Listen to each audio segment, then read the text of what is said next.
Okay, so let's talk about cold calling. Is there such a thing anymore? Well, I don't believe it should be labelled cold calling anymore. More like warm calling.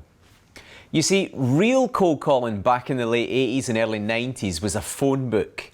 In the UK it was named the Yellow Pages. And as a salesperson you were given letters of businesses to call from the phone book. Stephen, you take letters A to D today. And that was all I had. The name of the business and a telephone number. That was real cold calling.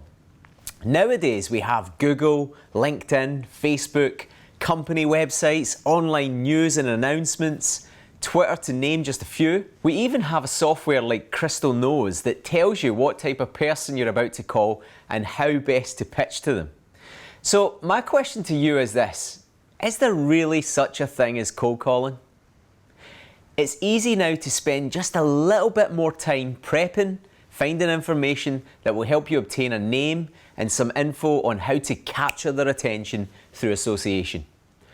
One important factor I must highlight here is don't be that type of salesperson who spends way too long gathering info in the prep, because what happens next is you eventually make that call and guess what? They're not there.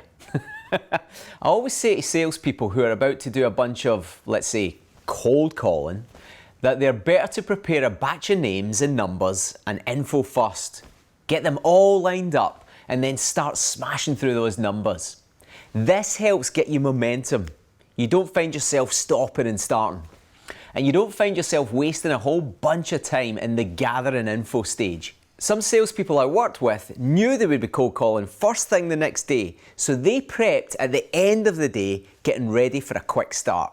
I also know that from experience that the individuals who did this and prepped first got far greater results compared to others who just decided to jump straight in the phone.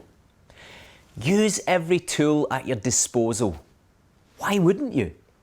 Just don't spend too much time on it, because then you fall into the law of diminishing returns, where you spend so much time doing something that it has lost the value to do it.